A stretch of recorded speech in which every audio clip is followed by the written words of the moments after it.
Hey everyone, so welcome to another video. Now as you can see from the title, today we're going to be discussing the subconscious mind. So before we get into all that, remember to like, share, subscribe, all that good stuff. Whatever you're supposed to do, do it. Alright, so let's begin. Subconscious mind is that part of the mind that's responsible for our automatic actions. These actions are defined and rooted in a certain predominant way, which is called our beliefs. It also stores associations of different subjects, for example, an emotion and a symbol, like a dog and fear. So every time you see a dog, you feel fearful.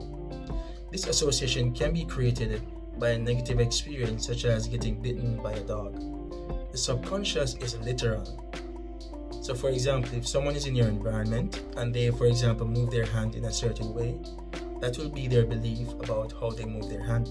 Not only will your mind, the passive viewer, pick this up, but it will also pick up the intention of why you move your hand in that certain way. So for example, let's say your grandmother snaps her finger in an emphatic way when she forgets something and is trying to remember. Not only will you snap your finger as she does, you'll also be snapping your finger when you forget something and you're trying to remember. It's just copy and paste. The subconscious colors our reality. You know the popular example of someone looking to buy a car, and everywhere they go they see that car. It begs the question, do we have to really be victims to what's going on around us? Are we going to copy everything around us? Do we have a say? Well, the answer is yes, we do have a say. And no, we don't have to copy everything around us. Now there's a difference between focusing on the external world, the physical world around us, and what we are imagining, our opinion.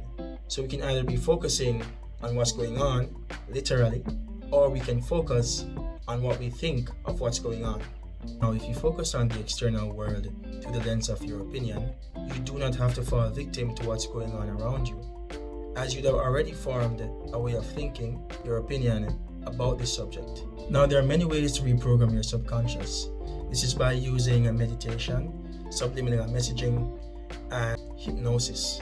To find out, how you feel about a certain subject, what you can do is to write down certain topics, brainstorm them, then go through them one by one, and write down how you feel about it. Because how you feel about it are the thoughts you're thinking about it. So let's say you write down money, the subject of money. And when you think about it, you get nervous or you feel fearful. Those are the kind of thoughts that you're having about money, fearful thoughts and nervous thoughts. And these fearful and nervous thoughts you may have acquired from other people, your environment, but it can be changed. Now these negative and nervous thoughts will beget more negative and nervous thoughts. So as long as there's presence of negativity, nervousness, and fear, it will attract more of those thoughts. So over time it adds up, but still it can be changed. You just have to start thinking positively by affirming to yourself every day positive messages about money. Then you will start to feel positively about money. That's all it is. That's all life is. Life is just a programming. Your experience is just a programming. Now, for example, you may see two persons born in the same place, and one comes out to be a menace to society. Let's just say a menace to society. The other one becomes a successful entrepreneur. Same place, but what? It's the negative thinking and the self-talk that made a difference. So one, look at the negative situation as, hey, this is not me. This is not going to be my future. I'll become greater than this. While the other one fell victim to it. He wasn't able to form his own opinion, his own positive opinion about what he wanted to do or where he was at in terms of where he grew up. So in that case, he fell victim to it because he just allowed his environment to dictate what he thought about that said environment.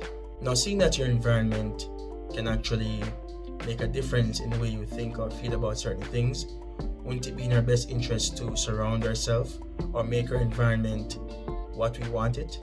So for example, in front of me right now, I have $10 million a month on a piece of paper. I had it for years, and there's another one over here. So I surround myself with these writings, these words, these pictures, these posters to remind myself every day, whether I'm realizing it or not, that, hey, this is the money I'll be making in the future, soon and very soon. So that's one way to take advantage and take the wheel into your own hands. So if you like the video, go ahead and give it a thumbs up. And let me hear your opinion. Let me hear what you have to say in the comments. Bye.